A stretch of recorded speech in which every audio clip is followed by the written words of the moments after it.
प्रिय भक्तों, आज भाद्रपद मास की चतुर्थी तिथि है और इस तिथि को बहुला चौथ के नाम से जाना जाता है। आज के दिन गायों की पूजा करने और बहुला चौथ की कथा सुनने से धन और संतान के सुख की प्राप्ति होती है और भगवान श्री कृष्ण जी के आशीर्वाद से सभी लौकिक और पारलौकिक सुख प्राप्त होते हैं। तो आज मैं आपको सुनाने जा रही हूँ बहुला चौथ और चौथ माता की बड़ी ही दुर्लभ कथा। तो बड़े ही श्रद्धा और प्रसन्न चित्त मन से इन कथाओं को पूरा अवश्य सुनिएगा। द्वापर युग की बात है। द्वापर युग में जब भगवान श्री हरि ने वासुदेव देवकी के यहाँ श्री कृष्ण रूप में अवतार लेकर ब्रज भूमि में अनेक लीलाएं की, तो देवी देवता भी अब अपने अपने अंशों से उनकी लीला में सहायक हुए। गौ शिरोमणि कामधेनु माता भी अपने अंश से उत्पन्न होकर बहुला नाम से नंद बाबा की गौशाला में गाय बनकर उनकी शोभा बढ़ाने लगी। बाल रूप भगवान श्री कृष्ण जी का बहुला से और बहुला का श्री कृष्ण जी से अपार स्नेह था। कहा जाता है कि भगवान श्री कृष्ण को देखते ही बहुला के स्तनों से दूध की धारा बहने लगती थी। श्री कृष्ण जी बहुला की मातृत्व भाव को देख अमृत सा उस दुग्ध का पान किया करते थे। एक दिन बहुला वन में घास चर रही थी और उसी समय श्री कृष्ण जी को बाल लीला सूझी। उन्होंने माया से सिंह का रूप धारण कर लिया। बहुला सिंह को देखकर भयभीत हो गई और थर थर कांपने लगी। बहुला दबी आवाज में सिंह से कहने लगी, हे बनराज, मैंने अभी अपने बछड़े को दूध नहीं पिलाया है। वह मेरी प्रतीक्षा कर रहा होगा, अतः मुझे जाने दो। मैं उसे दूध पिलाकर तुम्हारे पास वापस आ जाऊंगी, तब तुम मुझे खाकर अपनी भूख मिटा लेना। तब सिंह ने कहा, मृत्यु पास में फंसे जीव को छोड़ देने पर उसके पुनः वापस लौटकर आने का क्या विश्वास। निरुत्तर होकर बहुला ने सत्य और धर्म की शपथ ली। तब सिंह ने उसे छोड़ दिया। बहुला गौशाला में जाकर प्रतीक्षारत भूख से व्याकुल अपने बछड़े को दुग्ध पान कराने लगी। पुनः उसके बाद अपने वचन की रक्षा हेतु सिंह के पास वापस आ गई। बहुला को देखकर सिंह का स्वरूप धारण किए हुए भगवान श्री कृष्ण प्रकट हो गए और बोले, हे बहुला, यह तुम्हारी अग्नि परीक्षा थी। तुम अपने सत्य धर्म पर दृढ़ रही, अतः इसके प्रभाव से घर घर तुम्हारा पूजन होगा तथा आज से गौ माता के नाम से जानी जाओगी। बहुला भगवान श्री कृष्ण जी का आशीर्वाद प्राप्त कर अपने घर लौट आई और अपने बछड़े के साथ आनंद से रहने लगी। बहुला चौथ व्रत कथा का मुख्य उद्देश्य यह है कि व्यक्ति को हमेशा सत्य और न्याय पथ का ही चयन करना चाहिए। इस रास्ते पर जो भी चलेगा उसे जीवन में कभी न कभी सफलता जरूर मिलेगी, अर्थात सत्य की ही विजय होती है। इस व्रत का पालन करने वाले को सत्य धर्म का अवश्य ही निर्वहन करना चाहिए, साथ ही अपने कर्तव्य पथ से कभी भी नहीं हटना चाहिए। बोलिए श्री कृष्ण भगवान की जय, बोलिए बहुला माता की जय। आइए आज बहुला चौथ के दिन मनोकामनाओं की पूर्ति करने वाली भगवान श्री कृष्ण और गौ माता की बड़ी ही सुंदर कथा को सुनते हैं। इस कथा को पूरा अवश्य सुनिएगा। अयोध्या के चक्रवर्ती सम्राट महाराजा दिलीप की कोई संतान नहीं थी। एक बार वे अपनी पत्नी के साथ गुरु वशिष्ठ जी के आश्रम में गए और पुत्र प्राप्ति के लिए महर्षि से प्रार्थना की। महर्षि वशिष्ठ जी ने ध्यान करके राजा के पुत्र न होने का कारण जान लिया और बोले, महाराज, आप देवराज इंद्र से मिलकर जब स्वर्ग से पृथ्वी पर आ रहे थे तो आपने रास्ते में खड़ी कामधेनु को प्रणाम नहीं किया। शीघ्रता में होने के कारण आपने कामधेनु को देखा ही नहीं। कामधेनु ने आपको श्राप दे दिया कि उनकी संतान की सेवा किए बिना आपको पुत्र नहीं होगा। महाराजा दिलीप बोले, गुरुदेव, सभी गाय कामधेनु की संतान है और गौ सेवा तो बड़े पुण्य का काम है। मैं गायों की सेवा करूंगा। वशिष्ठ जी ने बताया, मेरे आश्रम में जो नंदिनी नाम की गाय है वह कामधेनु की पुत्री है, आप उसी की सेवा करें। महाराजा दिलीप अपनी पत्नी के साथ ऋषि वशिष्ठ के आश्रम में रहने लगे। महाराजा दिलीप सवेरे ही नंदिनी के पीछे पीछे वन में जाते। नंदिनी जब खड़ी होती तो वे खड़े रहते, वह चलती तो उसके पीछे चलते, उसके बैठने पर ही बैठते और उसके जल पी लेने पर ही जल पीते थे। वे उसके शरीर पर एक मक्खी तक बैठने नहीं देते थे। संध्या के समय जब नंदिनी आश्रम को लौटती तो उसके पीछे पीछे महाराज लौट आते थे। महारानी सुदक्षिणा उस गाय की सायंकाल और प्रातः काल पूजा करती थी। रात को उसके पास दीपक जलाती थी और महाराज गौशाला में गाय के पास भूमि पर ही सोते थे। इस प्रकार 1 महीने तक महाराजा दिलीप ने बड़े परिश्रम और सावधानी से नंदिनी की सेवा की। जिस दिन महाराज को गौ सेवा करते 1 महीना पूरा होने वाला था, उसी दिन वन में महाराज कुछ सुंदर पुष्पों को देखने लगे और इतने में नंदिनी गाय आगे चली गई। 2-4 क्षण में ही उस गाय के डकराने की बड़ी करुण ध्वनि सुनाई पड़ी। महाराज जब दौड़कर वहां पहुंचे तो देखते हैं कि एक झरने के पास एक बड़ा भारी सिंह उस सुंदर गाय को दबाए बैठा है। सिंह को मारकर गाय को छुड़ाने के लिए महाराज ने धनुष चढ़ाया, किंतु जब तरकस से बाण निकालने लगे तो दाहिना हाथ तरकस में ही चिपक गया। आश्चर्य में पड़े महाराज दिलीप से सिंह ने मनुष्य की भाषा में कहा, राजन, मैं कोई साधारण सिंह नहीं हूँ, मैं भगवान शिव का सेवक हूँ। अब आप यहाँ से लौट जाइए। जिस काम को करने में अपना बस ना चले उसे छोड़ देने में कोई दोष नहीं होता। मैं भूखा हूँ, यह गाय मेरे भाग्य से ही यहाँ आ गई है, अब इससे मैं अपनी भूख मिटाऊंगा।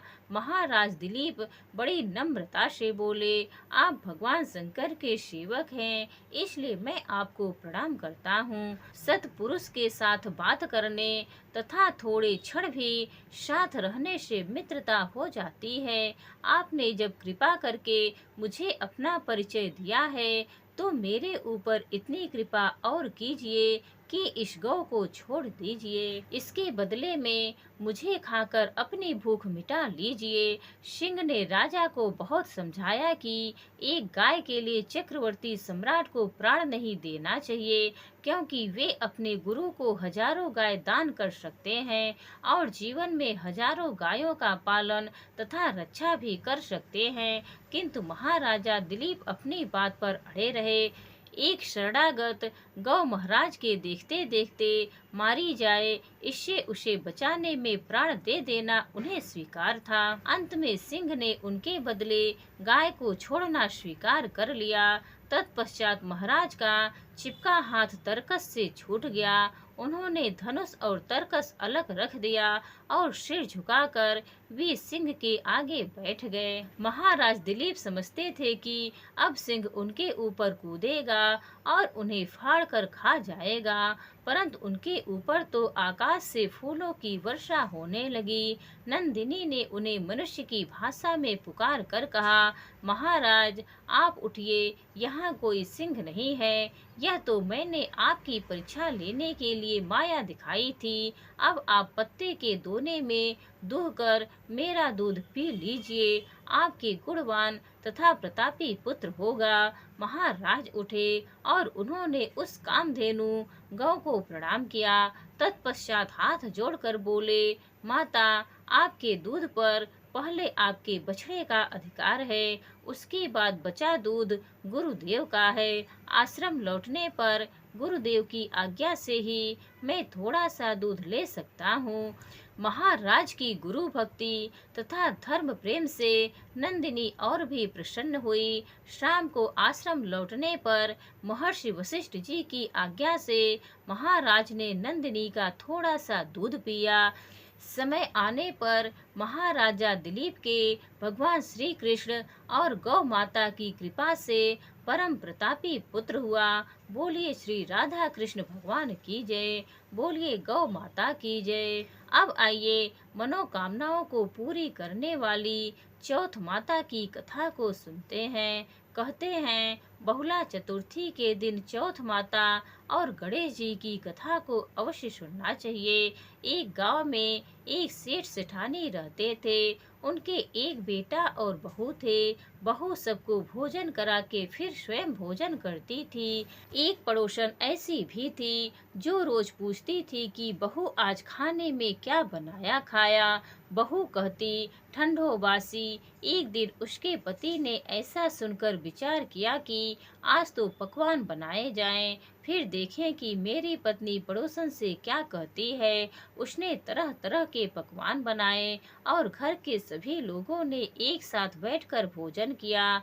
आज भी पड़ोसन ने पूछा तो बहू ने कहा ठंडो बासी।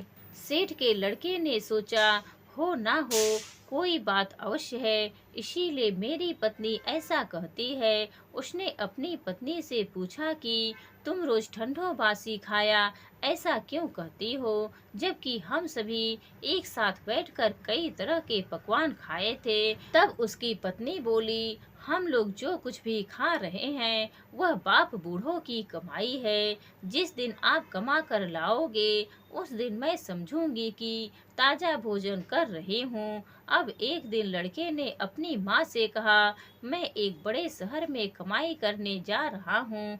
माँ बोली बेटा अपने पास इतना धन है कि चाहे जितना खाओ समाप्त नहीं होगा। माँ के मना करने पर भी बेटे ने स्वयं कमाने का निश्चय कर लिया और जाते समय पत्नी से कहा मैं जब तक कमा कर बहुत सा धन लेकर ना आऊं तुम चूल्हे की आग मत बुझने देना। एक दिन चूल्हे की आग बुझ गई तो बहू मन ही मन घबराने लगी और विचार करने लगी कहीं मेरे पति पर कोई संकट तो नहीं आन पड़ा। जल्दी से पड़ोस से आग लाकर चूल्हे में रख दूं, ऐसा विचार करके पड़ोस में गई। वहां पड़ोसन चौथ माता का व्रत पूजन कर रही थी। पड़ोसन ने कहा थोड़ी देर में आकर आग ले जाना। बहू ने पड़ोसन से पूछा आप यह व्रत क्यों करती हो, इससे क्या मिलता है। तब पड़ोसन ने कहा चौथ माता के इस व्रत को करने से सौभाग्य और लक्ष्मी मिलती है तथा सभी मनोकामना भी पूरी होती है। तब बहू भी चौथ माता का व्रत करने लगी। दीवार पर चौथ माता बनाई और उस दिन घी गुड़ का चूरमा बनाकर रात्रि को चंद्रमा को अर्घ देकर भोजन करती है। ऐसा करते करते बहुत दिन व्यतीत हो गए। चौथ माता ने उस बहू के पति को सपना दिया कि साहूकार का बेटा तू जागता है कि सोता है, तेरी पत्नी बहुत तुझे याद कर रही है। घर जाकर उसकी चिंता मिटा, तू दुकान खोलकर बैठ जाना, आज तेरा हिसाब किताब चुकता हो जाएगा। अब तो चौथ माता ने जैसा कहा था वैसा ही हुआ। उसने घर जाने की तैयारी की और गाड़ी भर के धन दौलत लेकर चल दिया। रास्ते में एक बड़ा सा काला नाग फन फैलाए बैठा था और कहने लगा आज तो मैं तुझे डसूंगा, छोड़ूंगा नहीं। आज तेरी आयु पूरी हो गई है। सेठ ने लड़के से कहा आज चौथ माता ने मुझे सपना दिया तो मैं पत्नी से मिलने घर जा रहा हूँ। वह मेरी प्रतीक्षा कर रही होगी और उसको मेरी चिंता भी हो रही होगी। मैं उससे मिलकर वापस जरूर आऊँगा, तब तुम मुझे डस लेना। नाग ने कहा तुम शपथ पूर्वक कह कर जाओ, तो मैं तुम्हें जाने दूंगा, परंतु लौट कर नहीं आए तो तुम्हारे घर आकर मैं तुम्हें डस लूंगा। इस प्रकार सर्प को वचन देकर वह अपने घर पहुंचा। वहां सभी से हंसी खुशी से मिला और भोजन करके उदास होकर बैठ गया। उसकी पत्नी ने उदास होने का कारण पूछा तो पति ने काले नाग वाली बात बताते हुए कहा, यदि मैं उसके पास नहीं जाऊंगा तो वह घर आकर मुझे डस लेगा। पत्नी बहुत चतुर थी। उसने कहा कि आप जरा भी घबराओ नहीं, आप आराम से लेट जाओ, मैं कुछ उपाय करती हूँ। पत्नी ने कमरे में 7 सीढ़ी बनाई। पहली सीढ़ी पर रेत, दूसरी पर इत्र, तीसरी पर गुलाल और फूल, चौथी पर केसर, पांचवी पर लड्डू पेड़ा, छठी पर गद्दी गलीचा और सातवीं सीढ़ी पर दूध का कटोरा भरकर रख दी। इस प्रकार वह 7 सीढ़ी सजाकर बैठ गई। आधी रात होते ही नाग आकर सीढ़ी पर चढ़ने लगा। पहली सीढ़ी पर रेत में लौट गया और कहने लगा कि सेठ की बहू ने आराम तो बहुत दिया, पर वचनों से बचकर आया हूँ, सो डसूंगा अवश्य। इसी प्रकार 7 सीढ़ियों पर नाग आराम करता हुआ और कहता हुआ कि डसूंगा जरूर कमरे में जाने ही वाला था कि तभी चौथ माता ने विचार किया कि मैं इसे नहीं बचाऊंगी तो संसार में धर्म कर्म और व्रत पूजन को कौन मानेगा। अब तो गणेश जी, चंद्रमा जी और चौथ माता ने उसे बचाने का विचार किया। चंद्रमा जी ने उजाला किया तथा चौथ माता ढाल बनी और गणेश जी ने तलवार लेकर नाग को मार दिया। उसके बाद ढाल से ढक दिया। अब बहू भी थकी हारी सो गई। दिन उगा तो लोग सेठ के बेटे से मिलने आए, परंतु बेटा बहू तो उठे ही नहीं थे। बहुत देर हो गई तो माँ उन्हें उठाने गई। माँ ने 7 सीढ़ियों पर जो कुछ देखा उससे वह बहुत घबरा गई और बेटा बहू को आवाज लगाई। बेटा बहू उठे तो देखा कि एक ढाल तलवार वहां पड़ी हुई है। अब ढाल उठाई तो वहां काला नाग मरा हुआ पड़ा था। बेटा बहू ने सोचा कि आज तो धर्म कर्म की आड़ से भगवान गणेश जी और चौथ माता ने हमारी रक्षा की है। हे चौथ माता, आपने जैसे सेठ के बेटे बहू की रक्षा की वैसी सबकी रक्षा कीजिएगा। बोलिए चौथ माता की जय। बोलिए गौरी पुत्र गणेश भगवान की जय। प्रिय भक्तों, अब मनोकामनाओं की पूर्ति करने वाली बहुला चौथ की दूसरी कथा को सुनते हैं। कहते हैं इस कथा को सुनने से ही व्रत पूर्ण माना जाता है। एक बार देवी पार्वती ने भगवान श्री गणेश जी से पूछा, हे पुत्र, भादो कृष्ण चतुर्थी को संकट नाशक चतुर्थी कहा गया है, अतः उस दिन का व्रत किस प्रकार किया जाता है और उसकी कथा क्या है, मुझे विधि पूर्वक समझा कर कहिए। गणेश जी ने कहा, हे माता, भादो की कृष्ण चतुर्थी सब संकटों की नाशक, विविध फलदायक एवं संपूर्ण सिद्धियों को देने वाली है। श्री कृष्ण जी कहते हैं कि हे युधिष्ठिर, पुत्र की ऐसी बात सुनकर पार्वती जी ने उनसे पूछा कि आहार और पूजन में क्या विशेषता है, उसे कहिए। तब गणेश जी माता पार्वती को बहुत ही दुर्लभ कथा सुनाते हुए कहते हैं, हे माता, पूर्व काल में नल नामक एक पुण्य आत्मा और यशस्वी राजा हुए। उनकी रूपशालिनी रानी दमयंती नाम से प्रसिद्ध थी। एक बार उन्हें श्रापग्रस्त होकर राज्य अच्युत होना पड़ा और रानी के वियोग से कष्ट सहना पड़ा। तब उनकी रानी दमयंती ने इस सर्वोत्तम व्रत को किया। पार्वती जी ने पूछा कि हे पुत्र, दमयंती ने किस विधि से इस व्रत को किया और किस प्रकार व्रत के प्रभाव से 3 महीने के अंदर ही उन्हें अपने पति से मिलने का सौभाग्य प्राप्त हुआ। इन सब बातों को आप मुझे बताइए। श्री कृष्ण जी ने कहा, हे युधिष्ठिर, पार्वती जी के ऐसा पूछने पर बुद्धि के भंडार गणेश जी ने जैसा उत्तर दिया उसे मैं कह रहा हूँ, आप भी सुनिए। श्री गणेश जी कहते हैं कि हे माता, राजा नल को बड़ी बड़ी आपदाओं का सामना करना पड़ा। हाथी खाने से हाथी और घुड़साल से घोड़ों का अपहरण हो गया। डाकुओं ने राजकोष लूट लिया और अग्नि की ज्वालाओं से घिरकर उनका माल भस्म हो गया। राज्य को नष्ट करने वाले मंत्री लोगों ने भी उनका साथ छोड़ दिया।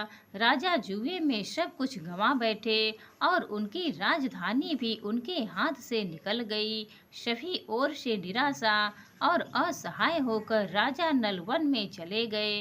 वन में रहते समय उन्हें दमयंती के साथ अनेक कष्ट झेलने पड़े। इतना सब होते हुए भी उनका रानी से वियोग हो गया और उनकी रानी दमयंती किसी दूसरे नगर में रहने लगी तथा राजकुमार अन्यत्र नौकरी करने लगे जो किसी समय राजा रानी राजपुत्र कहे जाते थे। वे ही अब भिक्षा मांगने लगे। तरह तरह के लोगों से पीड़ित होकर एक दूसरे से विलग होकर कर्म फल को भोगते हुए दिन बीतने लगे। एक समय की बात है कि वन में भटकते हुए दमयंती ने महर्षि शरभंग के दर्शन किए। उसने उनके पैरों पर नतमस्तक हो हाथ जोड़कर पूछा कि हे ऋषिराज, मेरा अपने पति से कब मिलन होगा और किस उपाय से मुझे हाथी घोड़ों से युक्त घनी आबादी वाली नगरी मिलेगी। मेरा भाग्य कब लौटेगा। हे मुनिवर, आप निश्चित रूप से बताइए। श्री गणेश जी कहते हैं कि दमयंती का यह उत्तम प्रश्न सुनकर शरभंग मुनि ने कहा कि हे दमयंती, मैं तुम्हारे कल्याण की बात बता रहा हूँ, उसे ध्यान पूर्वक सुनो। इससे घोर संकट का नाश होता है और यह सब कामनाएं पूर्ण करने वाला एवं शुभदायक है। भादो मास की कृष्ण चतुर्थी संकट नाशन कही गई है। इस तिथि को नर नारियों को एक दंत गजानन की पूजा करनी चाहिए। विधि पूर्वक व्रत एवं पूजन करने से ही हे रानी, तुम्हारी संपूर्ण इच्छाएं पूरी होगी। 7 महीने के अंदर ही तुम्हारा पति से मिलन होगा। यह बात मैं निश्चय पूर्वक कहता हूँ। गणेश जी कहते हैं कि शरभंग मुनि का ऐसा आदेश पाकर दमयंती ने भादो की संकट नाशिनी चतुर्थी व्रत प्रारंभ किया और तभी से बराबर प्रति मास गणेश जी का पूजन करने लगी। 7 ही महीने में राजन इस उत्तम व्रत को करने से उसे पति, राज्य, पुत्र और पूर्वकालीन वैभव आदि की प्राप्ति हो गई। श्री कृष्ण जी कहते हैं कि हे प्रथा पुत्र युधिष्ठिर, इसी प्रकार इस व्रत को करने से आपको भी राज्य की प्राप्ति होगी और आपके सभी शत्रुओं का नाश होगा, यह निश्चय है। हे राजन, इस प्रकार मैंने सभी व्रतों में उत्तम व्रत का वर्णन किया है। यह सब कष्टों का नाश करता हुआ आपके भाग्य की वृद्धि करेगा। बोलिए श्री गणेश भगवान की जय। बोलिए श्री राधा कृष्ण भगवान की जय। आइए अब माता पार्वती और भगवान गणेश की बहुत ही सुंदर कथा को सुनते हैं। शिव पुराण के अनुसार भगवान गणेश जी के जन्म लेने की कथा का वर्णन प्राप्त होता है, जिसके अनुसार देवी पार्वती जब स्नान करने से पूर्व अपनी मैल से एक बालक का निर्माण करती हैं और उसे अपना द्वारपाल बनाती हैं। वह उनसे कहती हैं, हे पुत्र, तुम द्वार पर पहरा दो, मैं भीतर जाकर स्नान कर रही हूँ। अतः जब तक मैं स्नान न कर लूँ तब तक तुम किसी भी पुरुष को भीतर नहीं आने देना। जब भगवान शिव जी आए तो गणेश जी ने उन्हें द्वार पर रोक लिया और उन्हें भीतर नहीं जाने दिया। इससे शिव जी बहुत क्रोधित हुए और बालक गणेश का सिर धड़ से अलग कर देते हैं। इससे भगवती दुखी व क्रुद्ध हो उठी। अतः उनके दुख को दूर करने के लिए शिव जी के निर्देशानुसार उनके गण उत्तर दिशा में सबसे पहले मिले जीव यानी हाथी का सिर काट कर ले आते हैं और भगवान शिव ने गज के उस मस्तक को बालक के धड़ पर रखकर उसे पुनर्जीवित कर देते हैं। पार्वती जी प्रसन्न होकर पुत्र गणेश को हृदय से लगा लेती हैं तथा उन्हें सभी देवताओं में अग्रणी होने का आशीर्वाद देती हैं। ब्रह्मा विष्णु महेश ने उस बालक को सर्व अध्यक्ष घोषित करके अग्रपूज होने का वरदान देते हैं। चतुर्थी को व्रत करने वाले के सभी विघ्न दूर हो जाते हैं और इस कथा को सुनने वाले को सभी सुख समृद्धियां प्राप्त होती हैं। बोलिए गौरी पुत्र गणेश भगवान की जय।